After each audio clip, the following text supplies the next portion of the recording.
Hi, it's Christine Daigle. I'm Jena Brown. They say I'm Kevin Tumlinson. And I'm JD Barker. Welcome to Writers Inc. So, are you guys all ready for Christmas? No, I am. We I'm already so had Christmas. behind. Bah humbug. We did And Christmas all early, that. so Did you yes. really? Yeah. How come? Well, my husband's brother came in town with his daughter early, and so his parents came to town and his aunt, and so we just did Christmas early, and Kyle's not coming home this year. Sad Oh no. face. So yeah, so we did the whole Christmas turkey and open gifts, and yeah, it's over. We're We ready to got move on. family, and I realize that people are listening to this on Christmas Eve at the Yeah. earliest, but we are all our family is coming in on this Sunday, so a couple of days from now. So that means I got tons of honeydews that I got to do. That's I have done nothing. I will be doing the scramble on the 20th. We're recording this on the 19th. The 20th will be me being in stores I don't want to be in that are overcrowded because, Mm, hmm. uh, yeah, poor I, planning. I have no excuse. I gave my daughter a notebook, it's about 4 or 5 months ago now, that has Santa's picture on the front. And I told her to just write down what she wants for Santa because I figured it's good writing practice for, she's seven. So, like, we want to get her to write and read and all that kind of stuff as much as yeah. possible. She scribbled out on one page, the only page she filled out, she wrote, "I want an obstacle course that's inflatable that fills up the entire backyard." And I'm like, I'm not quite sure what to do with that as as a parent. And like, we've taken her like over the last couple of weeks to various Christmas things, and Santa just happens to be like at each one of these, where they can sit on his lap and tell him what they want. And she keeps telling Santa the same thing. And even Santa has like tried to bring her down a little bit. Like, I don't know if I can't fit that in the sleigh, like that kind of stuff.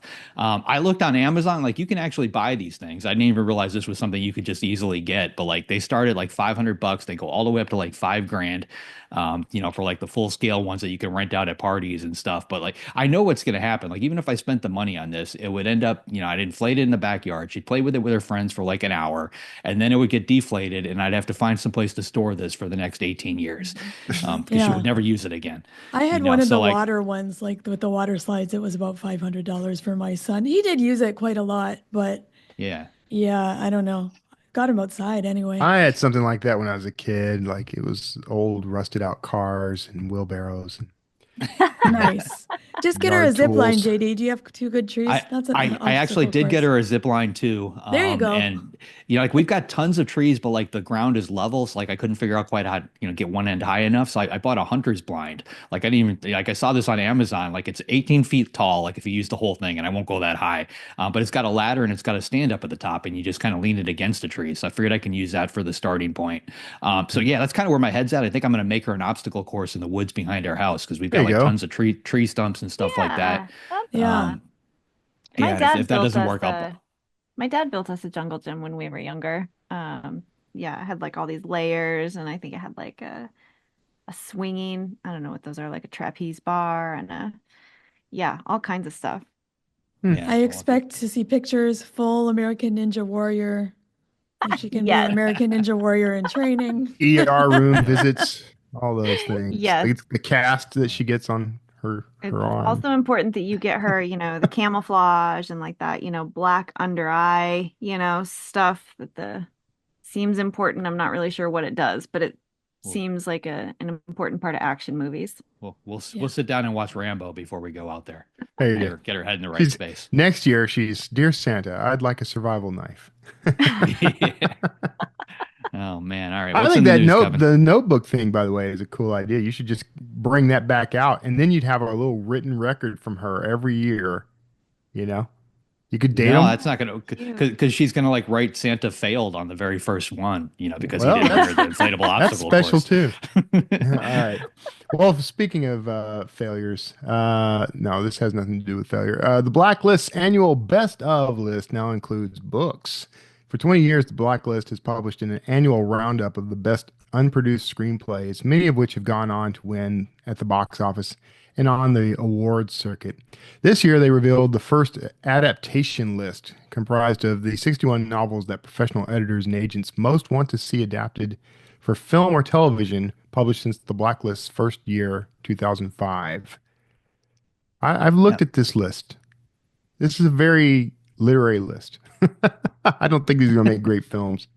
Oh, I don't I know. want There to was see some all on there of I thought were them as awesome. films. Are you crazy? Yeah. These aren't gonna. Okay, let me restate that. I don't think these are gonna make great films that most people are gonna want to watch. That's what I think. I don't know. I I don't think think Night that's Circus true. and Mexican Gothic would be amazing films. Fifth season too would be Yeah. wild. Yeah. I think they would all be fantastic. All the Sinners Bleed, that would be a fantastic crime thriller. Chain Gang All Stars, that'd be intense, but super good. Yeah, Yeah. I I guess think we'll have they'd be great. to wait and see. I haven't even looked at the list. And I guess that means I'm not on the list, which is You didn't probably a make the reason list. not to I'm Oh, look you at were the sorry, list. number JD. one. Oh yeah, Well, number that- one. You were number one, JD. Well, This is, I'm this is curious, by the way, did this they is go- why I don't think any of these books are any good, because my name is not on any of these books. Oh, I That was see. the real. It made my TBR pile longer because I'm like, oh yeah, I wanted to read that book, and I forgot about it. But Oh, we're gonna have to talk about all of them Do, now. yeah, do they say which editors and which agents they went to They compile said all this? 84 editors and agents. So I don't know who those 84 were in the industry. Hmm. But they took the ones that came up over and over again amongst those professionals. I don't know. Are any of you on the blacklist? Have you used the blacklist? Do you host a profile or manuscripts or anything there? No, I've never, other than looking at it a couple times over the last 10 years, I haven't really used it. Yeah. I don't know. It Same. looks interesting. I always hear about it. Everybody talks about it, and I have this urge to do something, but I don't think I'm famous enough for this list. That's what I think the problem I'm is. just going to start Gotta putting work on it. JD's books on there, and then your film agent's going to be like, what the heck? Why are these Yeah. people like bothering me? Like I've already got options on a bunch of them. So like, and none of them have actually come from the blacklist. So that doesn't Yeah. mean it's not a viable source. It's just whatever is already happening on my agent side is working, and I don't want to mess with the machine. Fair enough. Yeah. All right. Next story. This is one near and dear to my heart. Star Trek II and the Social Network added to National Film Registry. The Library of Congress has announced the addition of 25 films to the National Film Registry for 2024, recognizing their cultural, historic, or aesthetic significance. This year's selections span over a century of filmmaking from 1895 to 2010. Notable inclusions are Star Trek II, The Wrath of Khan, Dirty Dancing, Beverly Hills Cop, The Social Network, and No Country for Old Men. These films, that's my entire DVD collection right there. These films join the registry's growing list, which now includes 900 titles, ensuring their preservation for future generations. The National Film Registry selects films that are at least 10 years old and have made a significant impact on American culture and history. Wrath of Khan. Khan! I was screaming that in my head. Con. That is probably the best Star Trek movie, right? Like out of all of them, that's still my favorite. I haven't That's- seen it. That's the one with all, yeah, that's what's really great about that movie is if you ever watch any behind the scenes for that movie, Shatner was notorious for being kind of a old school movie star, and they just could not get a good performance out of him. And so they literally made him do that scene where he yells Khan like 40 times until he was so frustrated that he actually gave that line. And that was the final take of that scene. So That's a great story. It's Star me Trek trivia. making Christine watch Dahmer so that she can get in a really dark place for her writing. I am watching that's- Dahmer. I can only watch it a little bit at a time. That's probably not going to be my go-to series around the holidays. That just doesn't sit right. I don't Oh. know. You're cooking, eating, there are things that are It fits. festive. Yeah, it's thematic. There were wishbones in it. But I I wasn't had even the, aware of this, Man. so now I have of to go Dahmer. find You have this. to watch Dahmer with me now. We'll talk about it, Kevin. But I had the, they highlighted these movies, but also Texas Chainsaw Massacre made the list. Up in Smoke and Spy Kids. Worth preserving. Spy Kids. Bye, kids. Yeah, I don't have a lot of faith in this list. No. Maybe it Spy came from the Kids. blacklist. Sharknado. No list is complete without Sharknado. And finally, Sharknado was not on the list, Kevin. That's a it lie. should be though. I think it should be. If Spy Kids is on the list, then Sharknado deserves a prominent spot on the list. That's my opinion. All right. Final story, and this one's a little sad. Sorry for ending on a sad note, but author advocate MJ Rose has died. Independent publisher, book marketer, and tireless author advocate and friend MJ Rose, Melissa Shapiro, died suddenly and unexpectedly. Rose wrote 21 books, including The Reincarnationist, which was adapted into a TV show. She was a co-founder of International Thriller Writers, founded and ran book marketing service AuthorBuzz.com, and was a co-founder of 1001 Dark Nights and its imprint Blue Box Press. Shapiro helped countless authors promote their books, develop their careers, and navigate the mysteries of trade publishing. Very sad. Yeah, she's have any of you ever worked with her? No. No, not She, directly. she's one of the first people I met at ITW and Thriller Fest, and like I've kept in contact with her over the years and used AuthorBuzz on a bunch of different books.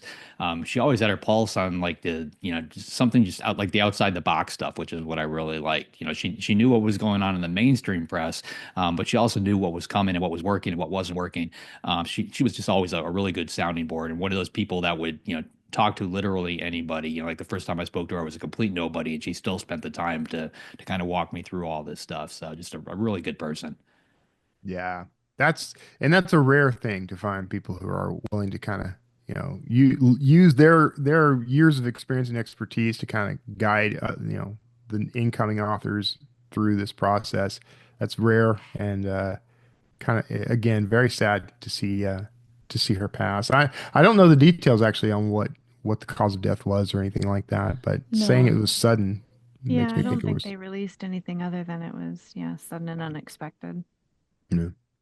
Well, that is it for the news on this Christmas episode. All Ho, right. ho, ho. Ho, ho, ho. JD, who is up this week? This week we've got Tom Bromley coming on. Tom's the author and ghostwriter of over 15 books, including prize winners and international bestsellers. He's taught novel writing for over a decade, and he's just basically a wealth of knowledge on both the writing and publishing front. Here he is, Tom Bromley. So, Tom Bromley, welcome to the show. Thank you very much for having me. Yeah, I'm excited to talk to you. So, you have been in publishing for almost 25 years, I believe, and you have been an author, an editor, a creative writing instructor, and a ghostwriter. I would love to hear how you got started in this publishing business. Tell me all about it. That's a good question. I think, well, it started for me in a funny way with music. So when I was growing up as a teenager at college, I wanted to play in bands, and I still do play in bands. But after college, I sort of tried to make a go of it. And the band I was in, this was kind of mid-90s, kind of Britpop era, kind of Britain, where everyone seemed to have a guitar band. And it might not surprise you to know that I was the least rock and roll member of the band. So the rest of the band would get up about midday. I'm a morning person. As I used to spend that time writing. So that's when I started writing fiction to start with. And when the band split up, I then sent some of the stuff I've been writing off to an agent and had a sort of a bite there. And so the writing came first, and then it sort of all flowed from there, really. I then got a job in publishing as a copywriter, and then had this sort of dual career, both kind of writing and editing, and the ghostwriting came out of that in one direction, and the creative writing, tutoring and instructing came out in a different direction. And I'm now one of those slightly annoying people who do lots of different things in a sort of like jack of all trades and master of none, I suspect. But it's nice and varied writing wise. And I always say to my students that I've sort of seen the publishing industry from all sides. I've been a writer, an editor, an author. I'm a reader. I've been a bookseller. So hopefully I've got that sort of 360 view of the industry, which is how I try and teach and kind of impart what I've got to say.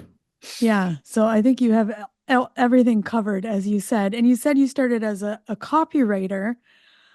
So you're writing what, blurbs for books and that type of thing? Yeah, so I had a job at Little Brown here in London, And yeah, that's exactly what I did. I was the blurb writer. There was just one person in the company who did it. I would turn up in the morning and there'd be a stack of manuscripts on my desk, and then I would read the books and then write the blurbs. I did that for many years. It was one of those things where actually it was one of the best jobs I've ever had, partly because you got to read all the stuff in advance, but in terms of my own growth as a writer, I read the entire list. I read stuff I would never normally have read. Little Brown, amazing publisher, lots of varied imprints from kind of Orbit, kind of science fiction, kind of Virago, very commercial kind of crime fiction, thrillers, literary fiction. So it really kind of expanded my knowledge of fiction and of writing, and that it was a shame it didn't pay more because it was a lovely job. It was such a nice life for a couple of years, kind of reading books and then trying to distill everything down into 150 words was Yeah. was was the magic. So that's the advice that we hear over and over again is read widely. So you had that right off the bat. And I had then to, yeah, you I have to had to do extract the it. high concept out of that. So Yeah, yeah. how has that shaped your writing now? I'm just as curious. Do you write blurbs before you start a book or do you write them after? I think I use it a bit when I write a synopsis, Yeah. for sure. I think it's useful there. I mean, with my students, I always say you should try and come up with with your elevator pitch, which is that kind of thing. You're trying to distill down the book into the essence of what it's about, and that's a really difficult thing to do. So if you've only got 150 words to kind of play with. It really forces you to kind of think hard about what the book is really about. And my thinking was when I used to write the blurbs was that the sequence was if a person comes to a bookshop, if they like the cover, they'll pick up the book. If they're interested, they'll turn it over and read the blurb. If they're interested in the blurb, then they will open the book and read the opening page, at which point the author's on their own and you kind of done your job. But that's how I always saw my kind of, you know, link in the chain, as it were. But yeah, I think it's been a fantastically useful thing to have done for my writing over the years. Yeah. So I'm curious now when you're doing your own author thing, do you write the blurb first and then the book or the book and then the blurb? I tend to have some kind of short summary that I have to try and distill down, but then I will go back, once the book is finished, and then try and kind of hone it again. So I have like a sort of working blurb, I suppose, that when I get stuck, I kind of go back and refer to try and remind myself what the key idea is, and to make sure that each chapter is linking back to what that sort of central plot point is meant to be. Yeah, I think that would be an incredibly useful skill to have to get it all out there up front. So, in addition to being an author, you've also been an editor and a ghostwriter. Which one of those two came first? The editor first. So I was a commissioning editor at Little Brown, and I went on to become an editorial director and kind of publisher at kind of different kind of imprints as well. And then at some point, because I was living. So most of the publishing in the UK is kind of London based, and I kind of moved out of London, so I was having this quite long commute. So I sort of went freelance, which felt kind of easier, and the ghostwriting sort of came a little bit out of that. So I was doing freelance editing anyway, and I had one job which was half editing and then with a bit of ghostwriting. So it was a celebrity who'd wanted to write the book themselves. They had been a journalist before they'd become famous, and they'd written this book on a typewriter. Strange thing to think now. And I got this manuscript that was 1,000 pages thick. And it was like a stream of consciousness, so I had to kind of edit it. But then I sort of rewrote bits as well, so it was sort of a half and half job. And then off the back of that, I then got a couple of more kind of straight ghostwriting jobs, and then the ghosting has kind of gone from there. And I find with the ghostwriting that sometimes you do it in the classic sense of what we think a ghostwriter does, but sometimes I do it where it's a mixture of writing and rewriting or kind of editing. It's kind of combination. So I kind of feel I can do it on a sliding scale, as it were, Yeah. depending on what the particular client wants and how they want the book to be put together. Yeah, that's interesting. So you were the editor and you're telling people what to fix, and now you're on the other side fixing it. Do you get your clients through editors or do they just come directly to you or is it kind of both? It's a mixture. I think because I used to be a commissioning editor, I obviously have kind of links and relationships with agents. So sometimes it comes through there, sometimes it comes direct from the publisher. Sometimes you will have the client will approach directly because they want kind of bits of work done. But usually it's from an editor or an agent is where that gig comes from. Um, yes, and you're always slightly worried when someone brings you up and says, "I've got this project," and you think, "Oh dear." In how bad a state is it if you're ringing me up Yeah, to try and come and sort exactly. out? But you get the behind the scenes because when we as writers get it from our agents or editors, they're very nice and they sandwich it between nice things. And I imagine you just get it straight. So you know what's wrong and what the editors want. So what are the kind of things that you see over and over again that you have to fix, or what makes a book more marketable or commercial? What are the things you're constantly working on? That's a good question. I mean, I think it does vary quite a lot. So quite a few of the editing jobs I do tend to be cut downs. So it is authors who have vastly overwritten. So you found that the books are kind of, hundreds, 200, 250,000 words long, and the publisher needs it brought down to a publishable length.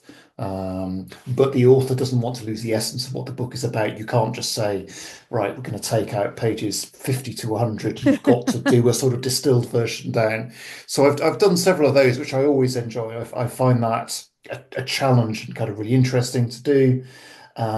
Sometimes it's kind of narrative fixes. Quite often you'll find that the narrative isn't quite there and it needs bringing out. Sometimes it's the writing needs tightening. It's not one set thing where there's this, I don't think editors think, oh, there's this particular problem, so I'm going to give Tom a ring because he's good at doing that. It tends to be, but it's quite often because I teach writing, it's quite often you're doing a job where you're sort of helping the person write. So you're trying to show them how to do it, which is always the best way if they can work it out themselves. So yeah, as I say, it sort of varies from job to job, depending on what the book is. So you're good at everything. They're sending you narrative and dialogue and everything. A good mix. Yeah, no, it's interesting. They're all different challenges, and I think sometimes you read and think, I'm not quite sure I'm the right person for this kind of particular job, or it just, you read a bit and you think, actually, this is, really difficult. I think my normal experience sometimes is that it's easier sometimes to start something new than to rewrite something that's bad in the first place. Those are the ones I sometimes turn down. I find difficult just because I know how much time that will take, and actually it'd be quicker if you just said, let's just scrap that, and I will just ghostwrite this thing instead from the start, and that will be a quicker endpoint. And I imagine you've probably done that as well for, celebrities, or just they have an idea. Have you done it from beginning to end, just rewritten the whole thing? Yeah, I've done it. I've done, trying to think. Yeah, I've done a couple that have been kind of straight rewrites that have come in. I mean, usually with the ghostwriting celebrities I do, it's interview led. I would say the majority of the ghostwriting jobs I've done, you're sitting down for 30, 40, 50 hours of interviews and then crafting the book out of that. Sometimes they want to write some of it themselves. Sometimes they want it to be a collaborative. I've done it in a sort of 50-50 way before. Everybody's different. And I guess one of the reasons that people come to me sometimes for this work is they know I can do whatever combination is required rather than just working in one set way. Right. And do you do all genres, or is there a genre that is something that is kind of outside of what you enjoy doing? Or will you do anything? Romance, sci-fi, mystery, all of it? Well, I think with the ghostwriting, it tends to be nonfiction? non-fiction and Nonfiction. a kind of memoir and autobiography in particular. With the editing, it's kind of it's most things. I mean, I tend to do more kind of crime and thrillers. I love kind of espionage, so I quite often do kind of spy stuff if I can get that. I don't tend to do much. I mean, the only stuff I don't really do, I think, is more kind of science fiction and fantasy, because I don't read a massive amount in that era, and I think you're probably better having someone who's got more more first-hand knowledge there to work on those scripts. But I still do those sometimes as kind of editorial assessments, where you're looking at the more general stuff. But I would feel hesitant if someone asked me to copy edit a fantasy title. Fair enough. So I saw that you won an award called the Unsung Heroes of Publishing Award for your ghostwriting. And I was like, how does that feel? So you have hit, bestseller lists with the things you do, but it's someone else's name on it. Do you enjoy doing that? Is it satisfying? Or when that hits the list, are you just like, oh, I wish my name was up there? It's funny. So I did well. I mean, with that award, I I couldn't quite work out if it was being damned with faint praise. Do you know what I mean? If you're an unsung hero, this is as far as you can get. I don't know. It was a funny one. I was pleased to get it, but it did make me think a little bit. I don't mind. I mean, I think I think you've got the knowledge that you've written it. You've got the people in the industry know that you've written it. Obviously, you've got whatever the deal is to kind of to publish the book, which is what it's about. And then you're not having to do any of the publicity or any of that stuff.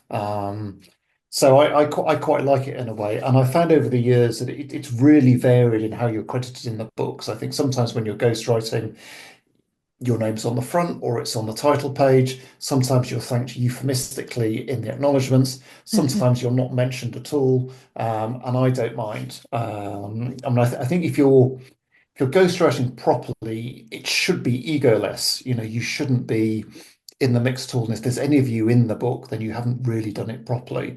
So to follow that through, then you shouldn't be bothered. It shouldn't be, you know. I mean, I think things like the Prince Harry book, Yeah. the sort of the JDb&x. I wasn't sure about that myself, about discussing ghostwriting the book. That for me, the ghost should stay in the shadows. Once you're the story, then you're not. It's not working somehow for me in quite how I envisaged the role anyway. I love that. So you're in someone else's voice and someone else's vision, and you're just helping them bring it into the world.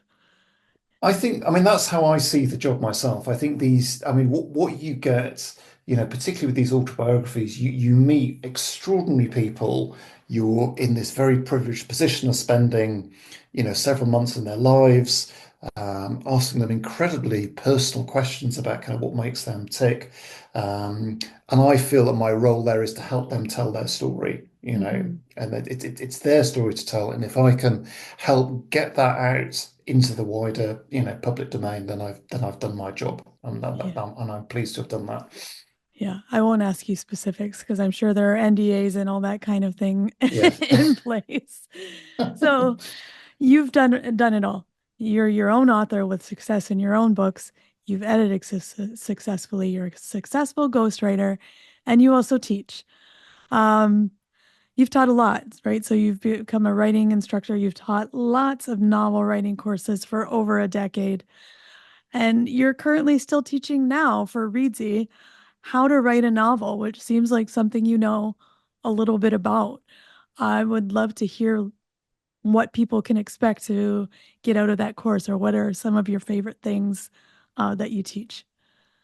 So yeah, so the How to Write a Novel course, my sort of pitch with the course, if we go back to elevator pitch, is it was meant to be sort of NaNoWriMo meets masterclass. So the idea is that you write a full first draft over kind of 3 months. So you've got that sort of NaNoWriMo burst of writing, but then you're getting, teaching every day on the course. So the course is 101 days that you're getting a video from me on a particular kind of writing topic. And we film those over a couple of weeks. So you're getting this support. You're learning how to write at the same time as you're writing the novel. So we try to do that sort of combination of the two. And I've tried to build on previous kind of writing courses I've done, and come up with something kind of slightly different. And trying to find that balance, because I think when you're writing a first draft in particular, it's having that space to write. It's having that belief that you're allowed to write, having that community that you can share the work with as you go through, and we do the kind of the feedbacking every week, which is a very important part of the process. And then we do the teaching, and then the masterclass are on a live session every Monday night, which is a mixture of editing sessions, masterclasses from me, kind of deep dives, and interviews with guest authors. And I think my teaching, or the more I've taught over the years, I think we talked about kind of the importance of kind of reading early on and reading widely. Yeah. I think that a good writer is a good reader. I think that is fundamental to how I teach and how I think you learn to be a writer. And I always say that the best teachers are the books. I can tell you stuff about how to write, but you will learn how to write by going back to the books you love and working out from them what what makes them tick and how you can then use that in your own work. So part of the teaching is trying to show people how to read like a writer, so how to go back to those scripts and see, what it is about them that made them work. Yeah. And then it ruins you for the rest of your life when you're reading.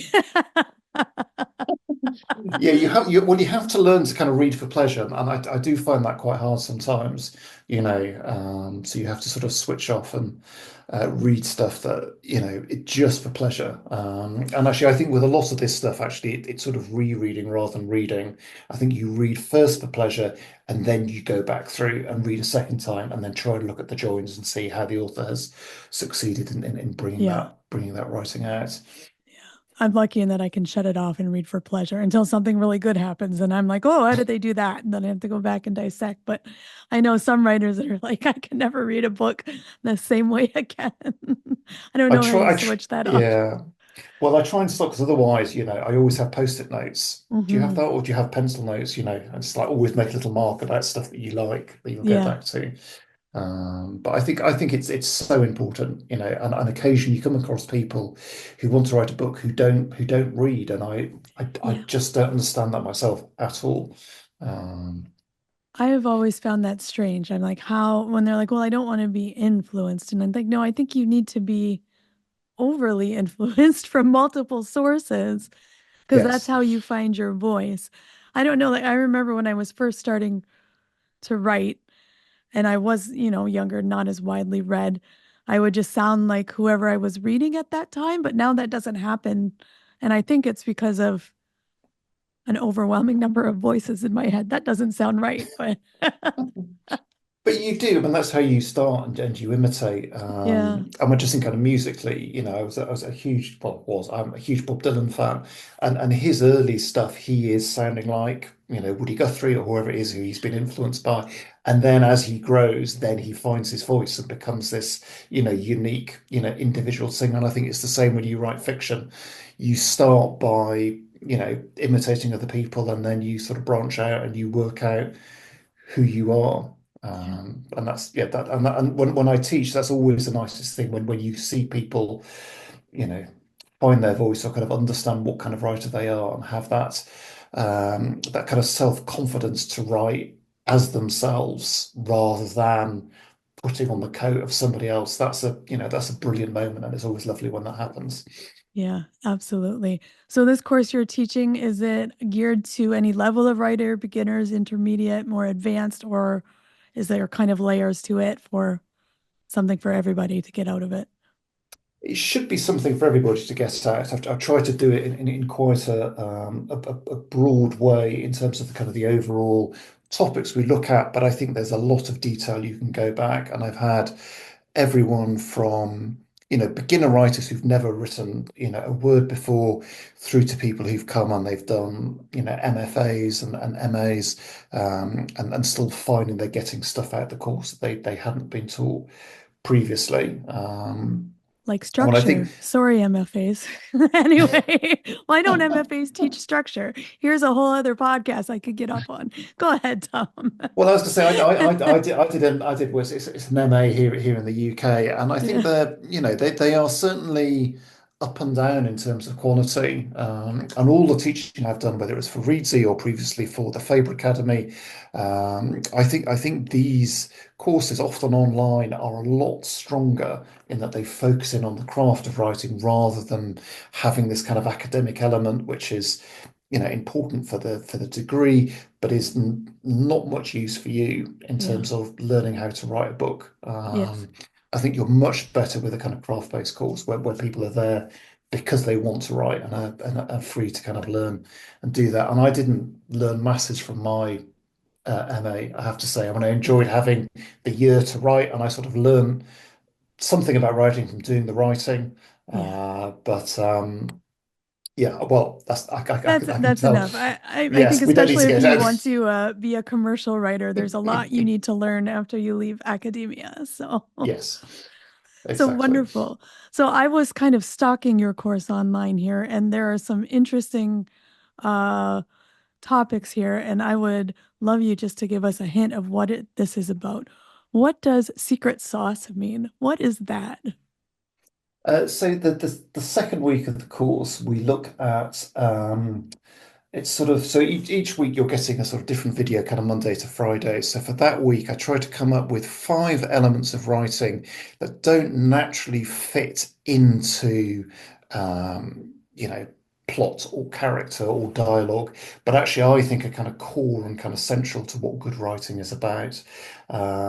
So one of the ingredients we look at is movement.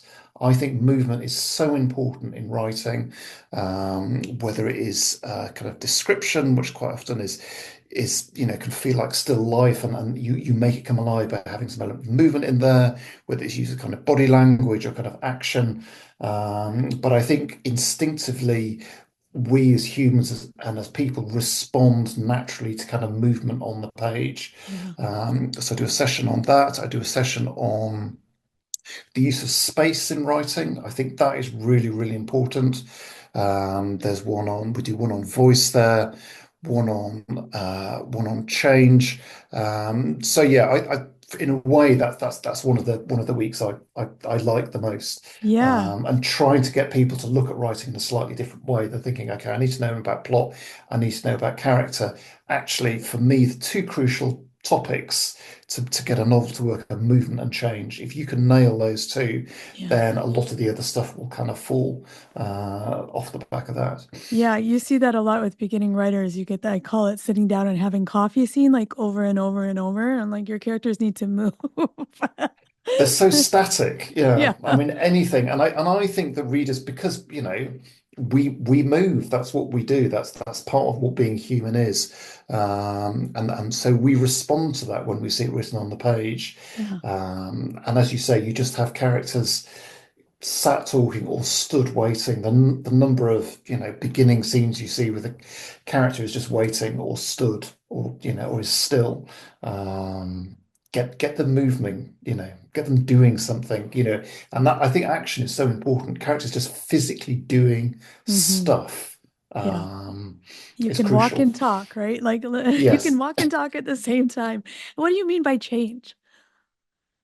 Well, I think change. I mean, it works on kind of different levels, but I suppose on the most fundamental level, I think the secret to a novel is you want your central character to be a different person at the end of the book to who they were at the beginning, and they change through what you throw at them, during the book. Change through ordeals. Yeah, exactly. Through And torture. I think you've got to be as mean as possible to your characters. You might love your characters, but give them a hard time, because if they're not pushed and tested and stressed, they're not forced to think about who they really are.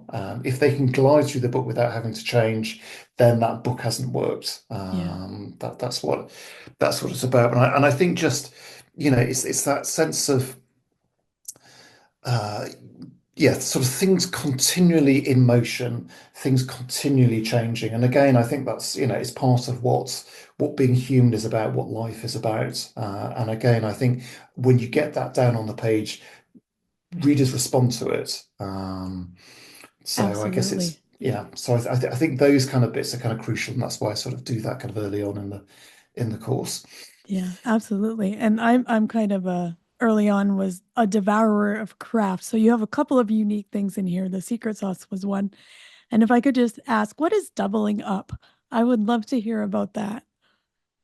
So doubling up is where you're using a kind of a sort of textural element for more than one reason. So you're using it's either description or dialogue or action, and then you're using those to show character or plot. So I think sometimes one of the challenges with description is that, and again, beginner writers will almost like kind of think, oh, I've got to set the scene. So they like press pause on the action, and then you have this big thick paragraph of description, and then you can press play and the story carries on. So it's getting people to understand actually how do you embed the plot in the description. So rather than the pause, Yes. you've got two things happening at the same time. If you can make those words work twice as hard, then that's stronger fiction. So that's essentially what that week is about. Yeah. I see that a lot. Not sprinkling your setting, just dumping your setting. So Yes. doubling it up with other things. That's wonderful. And it looks like you have a lot of other things that are deeper dives in some of the other classes you might get. So um, if there was one thing you would want to tell a new writer about how to write a novel and how to get started, what would you tell them? Well, I think because two things I would say. I mean, as we were saying, read and read widely. I think that's the Yeah. first thing. And secondly, a writer writes. You learn to write by writing. So getting started and getting stuck in, and not being afraid. I think when you write that first draft in particular, you've got to write without any kind of filter as you write. Give yourself the freedom and the space to write. And trust the reader. I think that's possibly for slightly further down the line than the very beginning of the writing. But I think for me, where the magic of reading and writing happens, and this is sort of what the session on space is about, is where you just leave that little gap there for the reader to use their imagination and pull the two together, and then reading becomes an activity, and that's when the readers get properly engaged. But I think when you're starting to write, I think that's a really hard thing to do because you're worried. It's hard to trust the reader, and you feel you've got to tell them everything. And actually, a good writer will learn so much that kind of less is more. I think the more you write, you learn. The more you leave out, the more space you leave, the better the writing is. But it's not an easy thing to do at the start when you're writing at No, all. it's not. No, that's great advice. Well, thank you so much, Tom. For our listeners, where can they find you? Where can they find your course? And we'll put that all in the show notes. Yeah, so reedy.com/learning. You can find the details and the How to Write a Novel course we run starting every couple of months. So the first one in the new year, I think, is January the 6th, and then there'll be courses in March and kind of May to follow after that. But yeah, reedy.com/learning is a place where you can find all the details. All right. Tom had a lot of great craft advice. I learned a couple things. I was Um, having flashbacks from the ghostwriting and book doctor stuff. This was kind of like listening to me with a British accent. oh, I bet. Yeah, yeah. He said about the ghostwriting, because I kind of asked him, did you feel bad when those books would hit list and your name wasn't on it? And he said, well, if you've done it right, there's none of you in the book anyway, so you shouldn't Yeah. feel bad. I was curious to hear your take about that, JD. What do you think about that? Maybe that's more It, true for it made autobiographies. it made me feel bad. That's why I started writing my own books.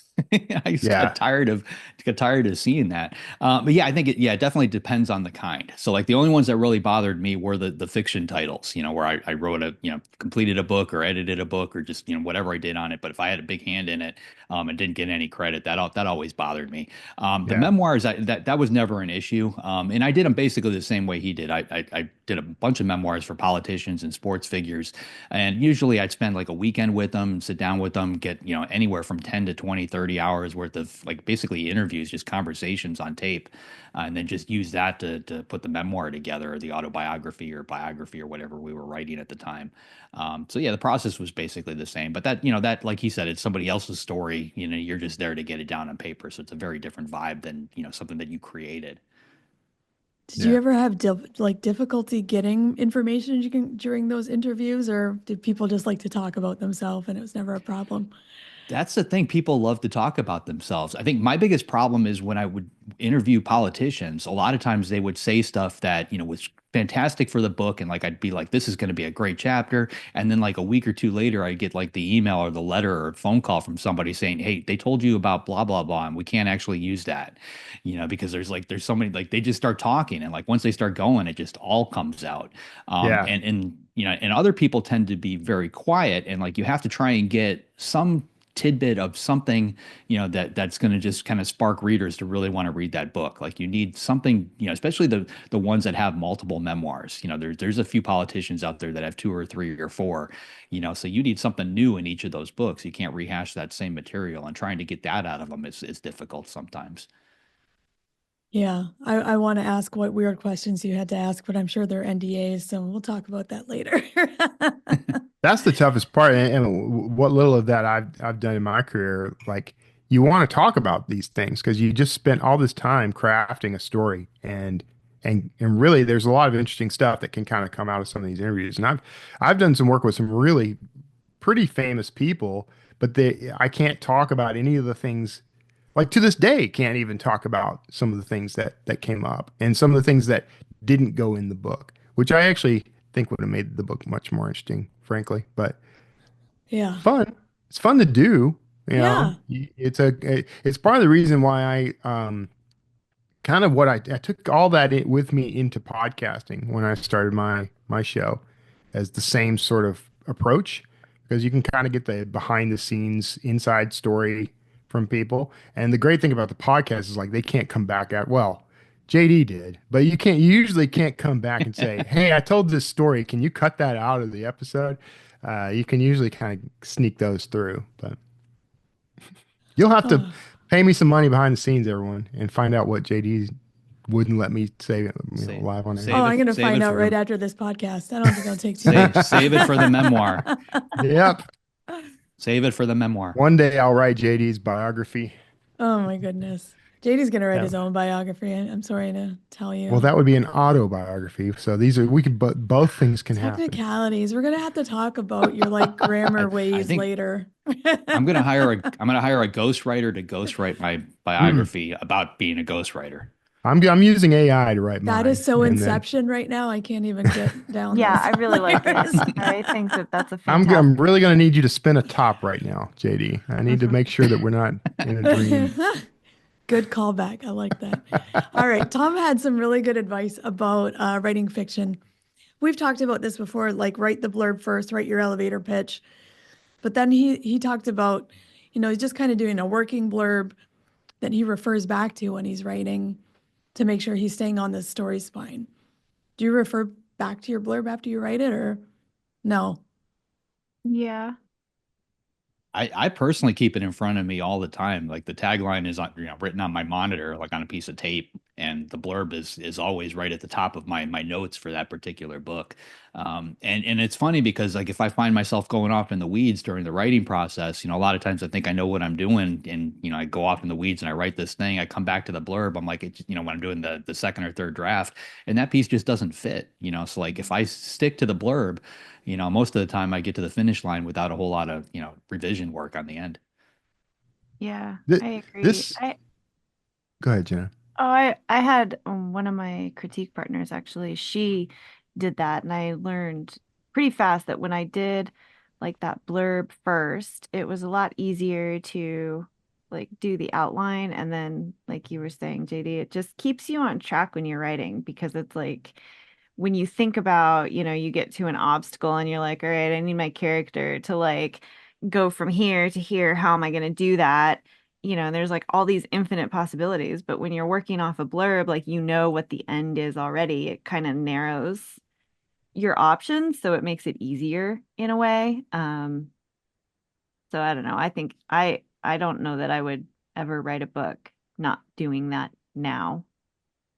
I think as mostly a pantser in my career, the this is the title for me, not a blurb. I don't think, in fact, I rarely ever had anything that could be called a blurb or book description or anything before I wrote the book throughout my career. But I the title was always something that encapsulated this both the spirit and the like the direction of the story for me. Like that's what inspired it, and that's what fed it. Everything's based on the title for me. So that's always kept me on track. Do you change your title a lot? Like I've got Usually books where I've no. had 10 different titles, from start to finish. Yeah, I've had that. I've done that every now and then. I'll start a book with a title and then decide, this, here's what happens is I'll magically write a line, usually a piece of dialogue, and there's something in that I think, oh, that would be a much better title. And so that becomes the title of the book. And then it's a bonus because when the reader encounters that in the book, it's like, oh, that's just like the title. And then they're excited about it. But usually I don't end up changing the titles. Most of the time, the title I start with is there start to finish. It's funny working with Patterson, like he's got focus groups that look at all of this stuff. So like the book we've got coming out in March, we must have had 10, 20 different titles. Like every time I sent him pages, we had a different title up at the top, and then he'd call me with some other title. And then ultimately we settled on The Imperfect Murder.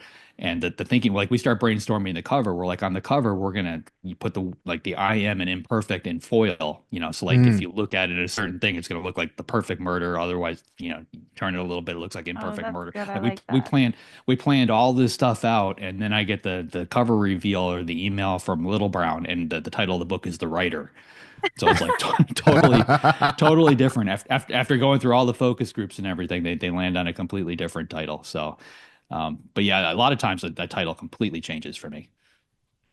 There's a secret that I use, a gimmick I use a lot, and it's not with every title, but and I also use this with character names if I need the character to be dynamic and important. But there are certain sounds especially the English language, like there are certain consonant sounds that evoke strength and character and adventure. So, like if you think about Jack Ryan, for example, like that K sound and that R sound are perfect. Like they invoke the kind of character that character is. So I try to do things like that in my titles too, where I'm trying to use the syllables, the consonants. Everything kind of comes fully formed, but like instinctively I do this now, but I try to intentionally use the title to evoke what the feel of the book's going to be Yeah. through This sound and feels like a rhythm. good use for feels like a good use for AI. It feels like it could take all of that data and kind of dump it all Dump together, it in. Yeah, I find think if something you were that if works. you could train it, like and I'm learning ways, man, I'm utilizing the crap out of Chat GPT for certain things now that I are just streamlining everything for me. But that would be a good use. But I would have to train it.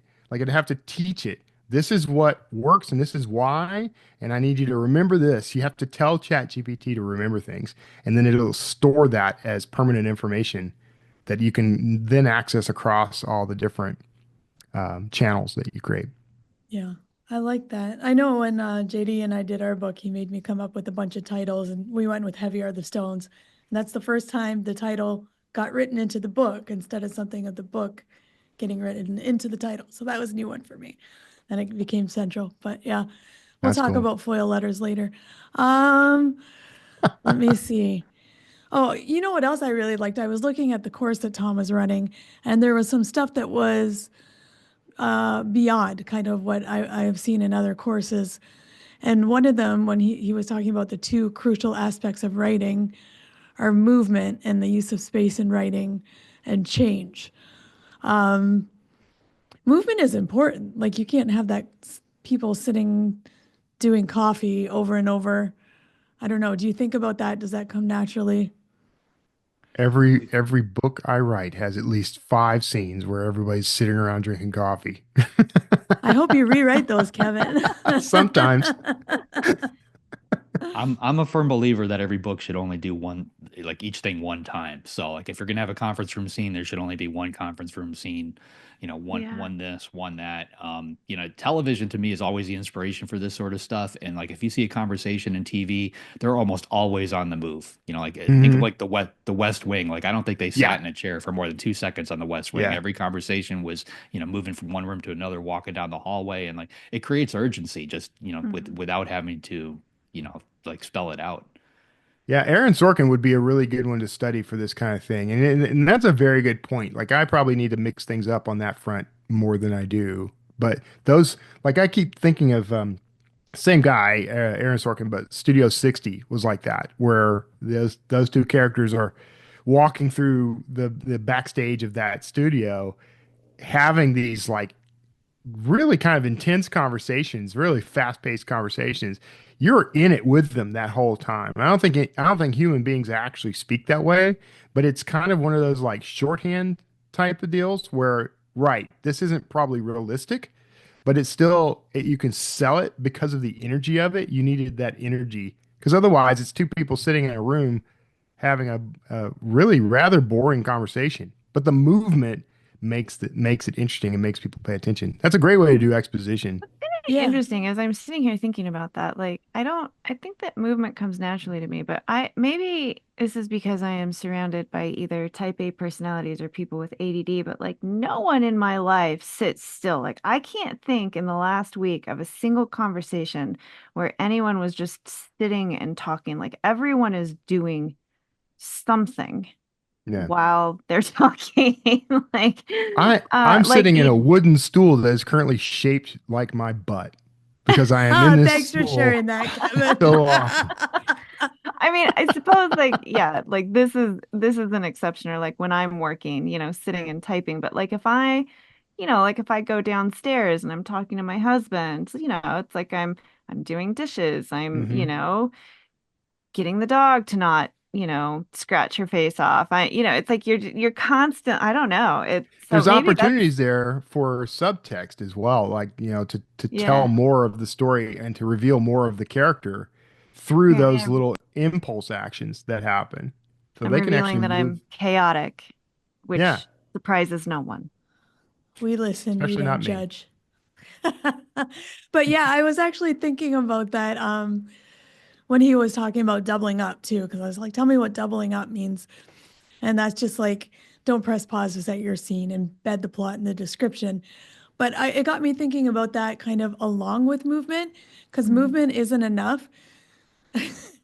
Um, I'm like, yeah, you got to double it with something. I was just thinking about this because I was helping someone with their sex scene this Mm. week. And that was one of the things that I said. I'm like, well, it just can't be sex. Like, what is this doing for plot? Which is kind of a way to double up. How is this changing character relationship dynamics or moving plot? Um, how do you double up?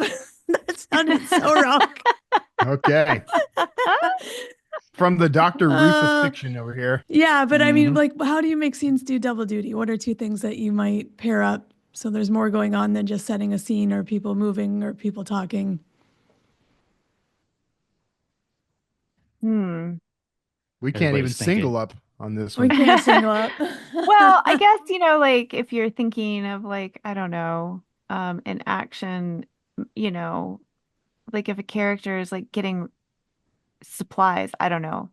Yeah. I just finished reading a book, so I guess like they were on the run, and so it's like that's obviously the movement, but then it's like, what are they doing? It's like, they're getting gas and they're like, giving more information about what's going on and like kind of, so I guess every scene did have sort of those doubles. Well, we are, as a species, hardwired to read body language, whether we realize we're doing it or not. And you can give in. So, in the interest of show don't tell, like you can use a description of a character's body language to relay what that character is going through, what they're thinking, their way of dealing with stress. Stress is the great revealer. Like we don't reveal more about ourselves than we do when we are under stress. And so if that character is like flicking a Zippo lighter constantly, or Right. Yeah. tapping their foot, or chewing on their fingernails, or whatever. Like, these are signals that we already know how to interpret, whether we're consciously aware of them or not. So if you can fold those in, that's definitely doing double duty. Like, it's filling the page. That's, one thing. I mean, it's giving you something to write about that isn't strictly, they sat and stared at their cup of coffee, but it's also telling the reader what the tone of this, scene is. What is it that's happening below the surface that we're not actually talking about. Yeah, I like Yeah. that. And that makes me think about like subtext and dialogue too, right? If you can write dialogue that's saying two things at once, that's kind of Yeah. like the epitome. Hills Like White Elephants. That's the story from Hemingway that I think does that best, because I think I read that 3 times before I knew that it was a discussion about abortion.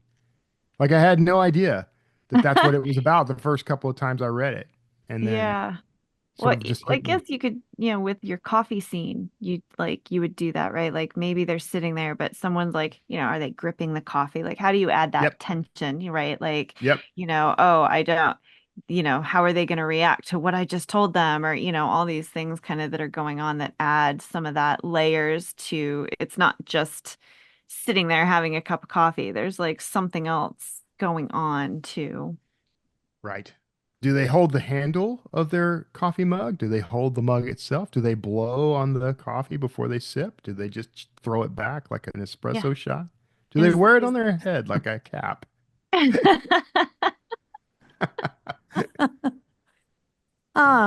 Yeah, that's awesome. I'm gonna think about that more when I'm writing this week. All right, JD, who is up next week? Next week, we've got Jane Friedman coming on. With over 25 years in publishing, Jane is a staple in the industry. She's the co-founder of The Hot Sheet, as well as the author of books such as The Business of Being a Writer.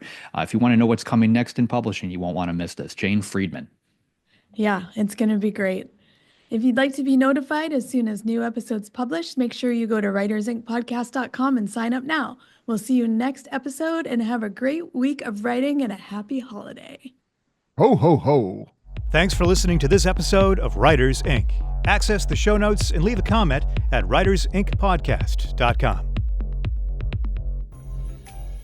'Twas the show before Christmas, and all through the stream, the Writers Inc. hosts prepared for their theme.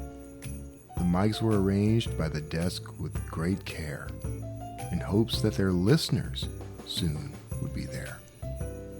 JD was ready, a maestro of thrill, with tales full of twists and his mastery of skill.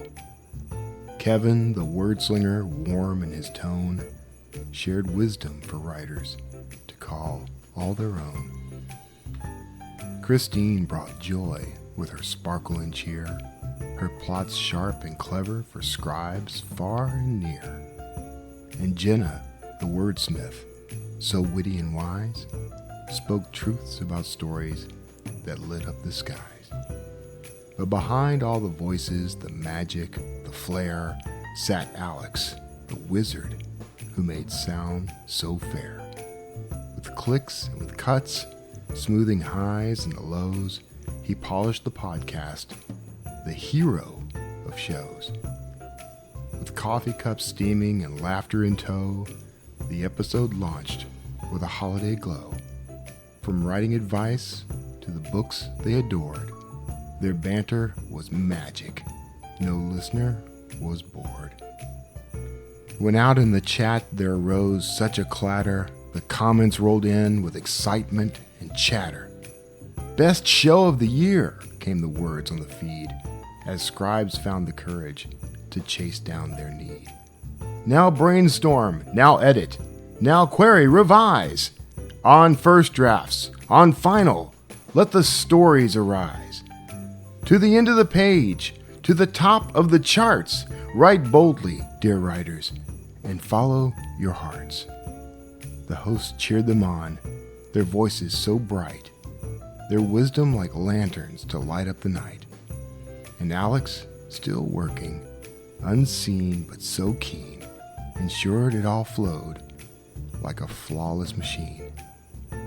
So as the show closed with a merry farewell, they wished every writer a tale they could tell. And we heard them exclaim as they signed off for the night, "Merry Christmas to all, and to all a good